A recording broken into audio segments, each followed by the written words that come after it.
முறைகேடாக நாடாண்டவர் ஸ்டாலின், கஜானாவை காலி செய்தவர் ஸ்டாலின், கடனில் தமிழ்நாட்டை மூழ்கடித்தவர் ஸ்டாலின். இதற்கு மேல் தமிழ்நாட்டுக்கு வருமானம் வருகிறது என்பது வேறு. ஆனால் இதெல்லாம் ஒழுங்கு செய்ய வேண்டிய முன்பெல்லாம் இவ்வளவு கடனை வைக்கவில்லையே. காமராஜர் கடன் வைத்தார், எம்ஜிஆர் கடன் வைத்தார், அம்மா கடன் வைத்தார். எல்லாருடைய கடனும் தாங்கக்கூடிய அளவுக்கு தான் இருந்தது.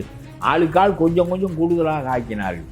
இவர் முழு அளவுக்கு 75 ஆண்டு வாங்கப்பட்ட கடனுடைய அளவை இவர் ஒரு ஆட்சியில் வாங்கினார். வாங்கி இவர் செய்த காரியம் என்ன?